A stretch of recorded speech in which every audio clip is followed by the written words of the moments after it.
Hi, this is May. And I'm Joy. Welcome to the QWERTY Writing Life podcast, where we have candid chats about our creative lives. May and I are friends, writers, and creatives who want to share our endeavors out loud. On this podcast, we're here to encourage each other, and you too, and share tools we've discovered or made up. So you can follow your passions with a little support. So grab your tea or your coffee, and let's get started.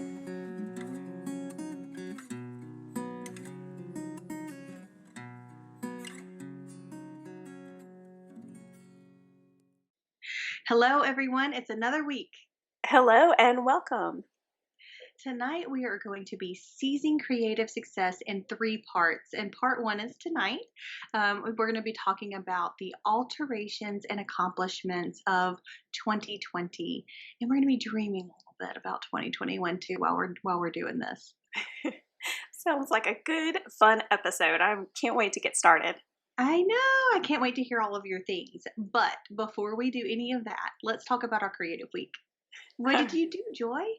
Oh, goodness. Okay, so probably the biggest thing, time-wise, has been preparing for the Women in Publishing Summit with, I don't know, my writing bestie. Oh, I'm pretty sure that's me. That's you. So that has been a lot of fun. We have, I think we have unearthed some very interesting things together, and I'm pretty excited about it. I am so geeked. Yeah. So geeked.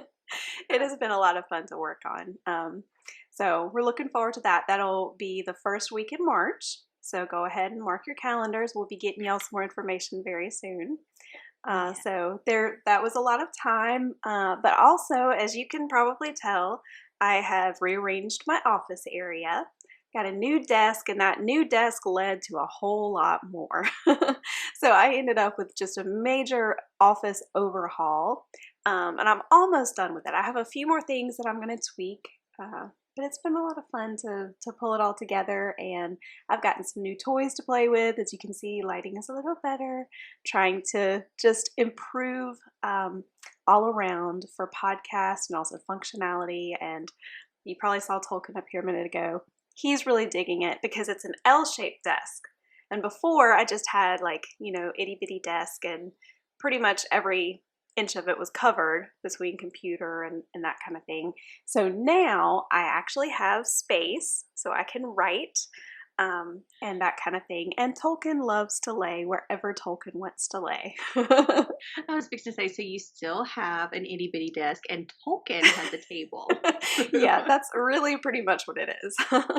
So, and then I have one more creative thing. Since we decided to take a little bit longer with our creative weeks because we're going to record all 3 of these tonight. So you guys will see that this is just us, and we're kind of running through these 3 different episodes. So we won't do the creative week again for the next 2 episodes. So I also have been trying to creatively reimagine a scheduled deadline concept that fits with my season of life and my profession. And I'm going to talk more about that when we get into, the accomplishments or alterations versus what we're planning on for this year. So that's another more cerebral, creative thing that's been going on. I'm wondering if we are having some of the same thoughts. So I'm excited about that episode too. Yeah, well, I hope that maybe we can just together come up with some solutions, because I am about to just, Yeah, there was a lot of grace, but there was also a lot of shame that went around with goals not being met, and goals are such big words, and they're supposed to be commitments, and we didn't finish them, and so shame, shame, shame. So I'm just wondering how we can also reimagine our things that we want to do. And that gives us a little bit of space to change a plan without having that failure sense. Or that sense of failure. Yeah. So that's going to be fun. Stick with us until next week, and you'll be able to hear about that as well.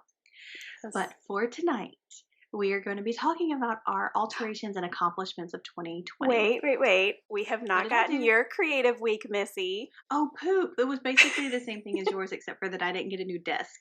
Oh. Well, you just made it sound sad. Now, come on. I want to hear your creative week. Okay, so Actually, since the last time that we've been together as a group, I have done some really neat things. I have creatively traveled to Atlanta, Georgia, with my two boys and my mom and my sister, and that did take some creativity. I'll have to say, I've never had a pandemic road trip before. And Wow. and I will say that one of us peed in a bottle.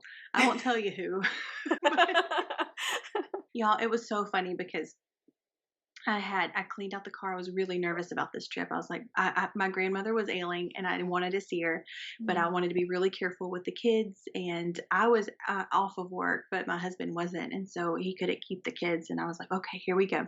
We're gonna do this. We're gonna do this. And so then my mom calls, and she's like, I'd really like to go see too.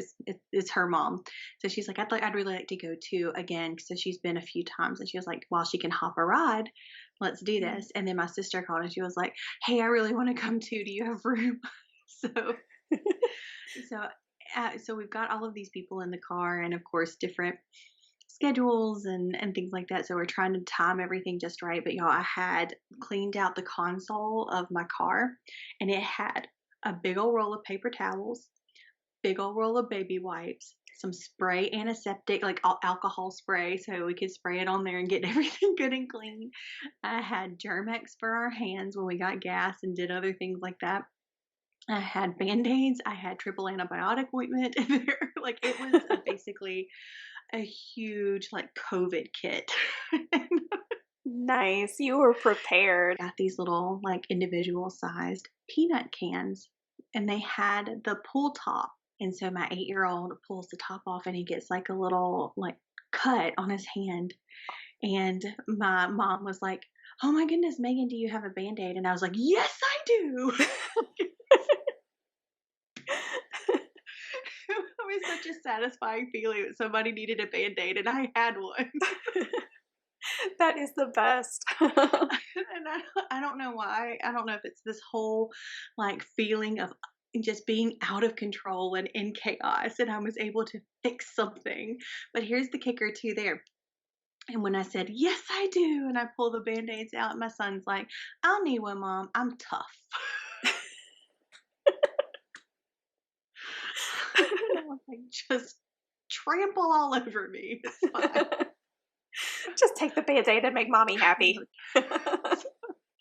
And that kind of leads perfectly into 2020. It's like I feel accomplishment about something, and then something rips that accomplishment away. Yep. So here we are at our alterations and accomplishments of 2020. That was the perfect segue. So if you guys remember back, way, way back to the beginning of 2020, before the cray cray, we'll just put it that way, we did a 2-part episode about goals and goal setting. And it was so much fun. We had a ton of fun coming up with the content for it. And I still really love those episodes. I think that they would help anyone who is looking to set goals for something. We came up with this cute little thing using some fantastic beasts and kind of broke down goals, talking about the really big ones, the dragon goals, and how sometimes they can feel a little overwhelming. So what you have to do is break it down to smaller goals, the Kochi goals, that's a fairy cat, and then down to the itty bitty pixie goals. And so when you work your way up through those, it just makes the whole huge dragon-sized goals so much more manageable. So love those episodes. We're going to drop the links in the show notes. And if you guys are looking into how to set goals, I would highly recommend you go back to those episodes.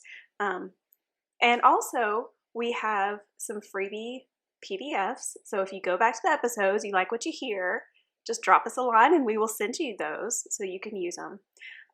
So that was kind of how our year started. It started with really a bang. It really did. And from there we went, and just everything changed. And we did do an episode about mid-year, where we talked about how our goals were disrupted. And we talked about perseverance despite a pandemic. Yeah, we did. We're actually really excited about 2021 We are. because of the things that we've learned in 2020.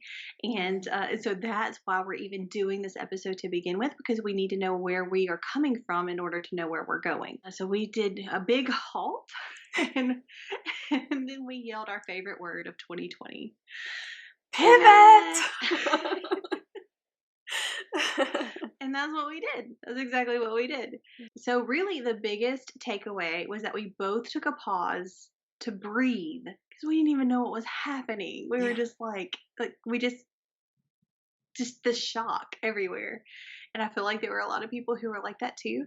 So we took a pause to breathe. We reevaluated what was on the top importance list and restructured our mindset to continue achieving something, anything. We would take anything at that point in time.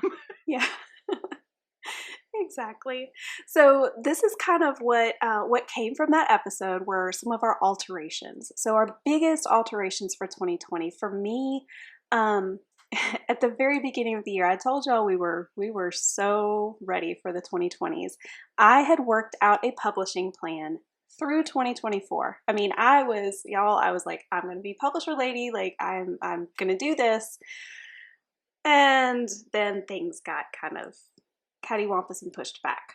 So that whole beautiful little publishing plan that I still have over there somewhere is not going to look exactly the way I thought it would at the beginning of last year. A lot of my projects got delayed. Our stuff, we had planned to release the audiobook and workbook for Finders Keepers, and about actually the month that we had planned to record the audiobook, that's when everything shut down. Yep. And we didn't see each other in person for months. I mean, I don't even know. Well, I guess the first time we saw each other was just not that long December. ago when you came down. So, I mean, it was a long, long time, most of the year that we didn't get to Mhm. see each other. So, that's how that happened. And I still don't have exact publication dates back in place for those things, but here's the thing, they've simply been shifted, not forgotten. So, and I think that that's important. And I think you'll hear that over and over with the things that as we look back. Um, the thing too, a lot of events and learning opportunities got canceled, right? But here's the silver lining, many more just moved online. And so, honestly, I think that I had more events and more learning opportunities because of that online format than I would have had otherwise. So, there's that. There's always a silver lining. Mhm. And then I think that my last big alteration was I pretty much lost about 3/4 of my work time last year. And that was in part due to work demands on my husband in those early months. It was also part due to the shifting needs of my family. Just not even related to COVID. All of my family members have kind of had some needs arise, and those have just changed things. And y'all, that's just life. Like that's not even a pandemic. That's just life. So I made the decision to reduce some of my self-imposed workload, and I just kind of took that, like we said, what's the highest priority, what's the most important, and kind of stuck with that. So, for example, I stopped writing my weekly blog posts, which I was totally bummed about because I really loved that, but it just didn't make sense. That that was the thing that needed to go. And then I also shifted my weekly newsletter to a semi-monthly one. So just to kind of ease up on some of the time that I was putting into that as well. So those were my biggest alterations. So what about you? Yeah, I guess my biggest alteration was when I had to start working from home. So I have Mm. a 40-hour day job Mm. and at a building that is not my home. and, and generally, my children are in public school, so they would go to school, and then there would be an after-school care, and then we would come home and do family things and homework and that sort of thing. Well, it switched to from the moment that they woke up, they were with me, and I became teacher, I became an employee, I became creative, and I was mom, and I was also like housekeeper, and all of these things all at once instead of being able to um, shift the time of those hats that I wore. Like this is my morning hat, and this is my no. They were all stocked up like the cat in the hat. It was miserable. It was so bad. Nobody is good at multitasking. I don't know anybody who's good at multitasking, and then having all of these important things. I mean, the education of my children. It's what they need. It's the foundation education years too. So I was just really nervous and stressed out, and I kept thinking to myself, it's okay, it's only for a few weeks, I can do this, it's only for a few weeks. And then it turned into a few months, and then it turned into even more than and I was just like, I cannot handle this. It was so bad, y'all. It was so bad. So basically creating got pushed off to the side because I had to take off the creator hat because my kids had to eat, they had to learn, I had to work, we need insurance. So there were things that needed to be done. Yeah, so that's what happened. And then in August, late August, I took on a new position at work, and that was a whole nother thing on a whole different level of responsibility and leadership. And so I had to dive into that, Mhm. and that was my focus at that point in time. And so thankfully, I am feeling some relief of that to where I can feel like I can create again. So Joy and I had our retreat, which you got to hear some episodes of that for the last 3 episodes or so. Four, actually, 4 episodes. We recorded those while we were on the retreat, and that was such a game changer for me. Mhm. Because it's like, yes, I can still do this. I can still find the mental space to do this, and it still fulfills me in the same way that it did before. And it was a really nice reminder. It was perfect being with Joy for the first time in a very long time, and having that camaraderie and like that energy, that creative energy to bounce off of each other. And I might have been a little bit needy, I feel like, too, on that retreat. And that probably was because I was a little bit creatively insecure. Like, can I do this? Can I still do this? Because I had not done it in a while. Mhm. So I'd pushed, and I didn't tell you that until right now on You the didn't? air. But Go. I think that that's what happens whenever we separate ourselves from creativity. And sometimes Mhm. it's just the situations that we have in our lives. And it almost feels like this rare bird that you can't capture anymore. So, anyway. So I am creating again. When I couldn't create, I did change that. I started to learn. So some of my um, the time that I had a little bit of extra, or if I was doing the laundry or something like that, I would listen to workshops, and I would Mhm. do things like that. And I actually had bought a workshop before the whole pandemic and everything happened, and it was coming up, and I was like, I'm going to lose this money if I don't do this. And so I kind of threw myself into that and just made myself take this workshop. And I'm so glad that I did, because it was such a brilliant workshop and it really did help me out. And I do think that it will continue to help me out in the future, because I've not really had a chance to put it into practice like we talk about needing to do whenever we do workshops. So there's an episode on that somewhere in this archive. So you guys look that up. I'll find the link. I'll put that in there for you guys. Oh, thank you. So yeah, so I switched from creating to learning about creativity, and it did a couple of things for me. The first thing that it did was keep that that thought at the forefront of my mind. Like it's not buried way down deep anywhere. I'm still thinking about creativity. I'm still thinking about writing. I'm still thinking about that need and that want. Um, and even though I can't do it right now, I felt like I was doing something because I was I was learning about something that I love. Mm. So that changed. And another thing that I did was some practical work toward creative goals. So I had this website that I had bought the domain name and everything for. So I started building that website. Now that kind of got halted, actually it got extremely halted whenever I took the new position at work. But had built it up so much that I'm going to get back on that this month and next month.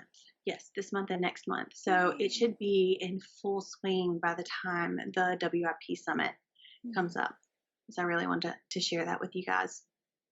And so, but I wouldn't have had that momentum and that thought. And I'd even like hired a person to design a logo for it and a mascot, a little jellyfish mascot and stuff. So you guys are going to see all of that.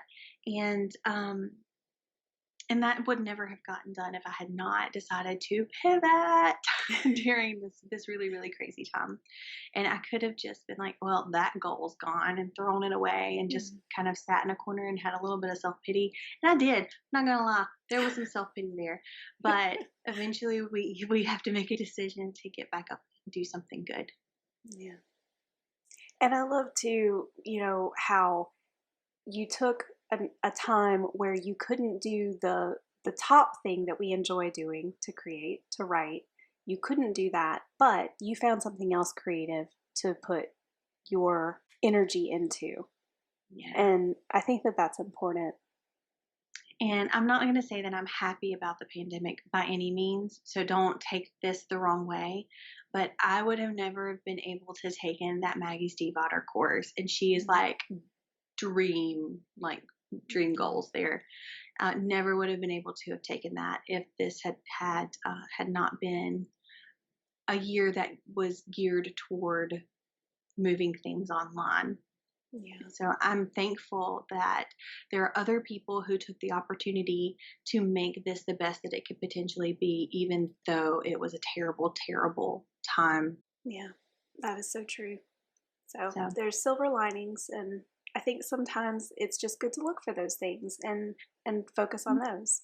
I think so too. And you actually had a lot of good accomplishments. Speaking of silver linings and Yeah. happy things, so you had a Exactly. lot of good accomplishments in 2020 as well. So, can you tell us a little bit about those? Definitely. So I published my novella, This Good Thing, in February. So that was the first, just yay, like it's out there in the world. So that was a pretty big deal. I also had the opportunity to lead some workshops for both adults and teens, and to do some readings for adults through my local public library, all online, Zoom. It was great. Um, Over the year, I became more consistent on social media. I feel like, I hope so anyway, and also more reader focused. As I feel like I've kind of begun to find my voice on social media, both for for author and for press platforms. Um, I don't say that I'm doing it perfectly. I'm absolutely not, but I definitely feel like I'm getting there, and I feel like I am being more consistent and more intentional. And those were some of the goals that I did have for myself at the beginning of last year. So I am pleased that those are some things that did get done um, over the year. And then, probably most importantly of all, I feel like I have solidified some friendships with a few authors who truly are my heart people. And I'm so thankful for them and for their influence in my life, for their encouragement. And I don't know, I think that we just need friends at this time. So, what about you? Tell us your biggest accomplishments for 2020. Yeah, so I guess my biggest accomplishment for 2020 on the creative writing scale is that I had you and another critique partner critique the poetry book, and then I did those revisions for those, and then I um, kind of solidified the structure of the poetry book, and I wrote the opening and the closing poem for that. I'm really proud of those poems too. So that's my biggest accomplishment is I'm really, really proud of this poetry book. One of my biggest setbacks, but also kind of an accomplishment, is the fact that I decided that I was going to start my novel over. So I still love the story, but it's just not where it needs to be. And then we took this Maggie Stiefvater course, and then I did this other Learning 80/20 with Lindsay Ager, who is another author slash teacher. And I was just like, I've been doing this. Like, I really need to run this story through these two programs and just see where I am. So I made the big jump. I made the big decision. I also made the big decision to self-publish the poetry book, which Joy wanted to like have champagne over. So, It's just because I knew that that's what you wanted to do all along. It just took you a while to get there. I was like, I don't know. But, so I do wanna do that, and also had some brilliant storyline, like epiphanies, revelations, if you however you wanna say it, for the All the Words series. So it's gonna be a book series now. It's a book series now, guys. What? So so it is turning into something that I'm really, really loving, but I had to take, like, 1,200 steps backward so I could go forward in the right direction. So there are some other things that didn't quite get made. I'm not really upset about that, anymore. I have put some things on my calendar that for 2021 that did roll over from 2020, but it was only the things that I got excited about. As Marie Kondo says, that sparked joy. So so those are the things that I kept. There are some things that that doesn't necessarily give you all the the super awesome fireworks feelings whenever you look at them, whenever you're running a creative business. But I'm not at that place yet because I still have the full time job. I don't have the backlist and all of that stuff yet. So I can still look at some of the spark joy things and say, yeah, that's what I'm doing right now. So Yeah, so I mean, accomplishments though, I mean that's incredible. You've gotten a lot of accomplishments done even with everything that's happened. And I think for us together, the QWERTY accomplishments, just gonna shout them out. they're great. And actually, that was the consistent part of my creative accomplishments because I had you Mhm. as an accountability partner as well as a creative partner with this. So I'm thankful for that because that kept all of the creative stuff in the forefront of my mind as well, just like the learning did. But having this podcast every Mhm. week and recording it on a consistent basis and getting to talk to you about your creative week all the time, like these are things that held me together during 2020. So I'm so thankful for you. I'm so thankful for the QWERTY Writing Life brand, and I mean that's my gratitude speech is over. You can continue. You're too funny. Well, I am super thankful for you too, and for everything that we have done together. Our QWERTY Writing Life went into season two. You know, we're season two and going strong. The podcast has had more than 6,600 downloads over its 2 seasons at this point, and 5,200 of those came in 2020. So No way. seriously, it's pretty amazing. And then just one other thing that, I mean, we just have to shout about it because it's pretty cool. We had the opportunity to speak for the Women in Publishing Summit March 2020, as you guys might remember, and we were voted some of the top speakers for that. And we're invited to return for the 2021 summit. And guys, we're not only going to be speaking together, but May is also going to be speaking by herself, and I am also going to be speaking by myself. And so we are just going to have an absolute blast. And not only that, but we are 3 sessions in the same summit or conference as Jane Friedman, who is like a really big deal, guys. She's a really big deal. And so that kind of makes us feel like a really big deal too. For me, it makes me feel like the content that we are putting out in the world is good quality content that helps people. And that is like, that's the definition of success for me. We're going to close out this episode, but I hope you guys will come back next week for the second part. That's where we're going to be talking about some of the lessons that we learned in 2020, but we're not going to leave you without a challenge for this week. Of course. We've established that 2020 was rough all around for everyone for so many different reasons. Whatever your reasons, whatever the year threw your way, we want you to take a moment to think about the biggest alterations you had to make. As we looked back and we named those things, we took pride in the fact that we changed what had to be changed, pushed back or deleted the things that needed to be, and persevered in the things that we could. And we want you to do that too.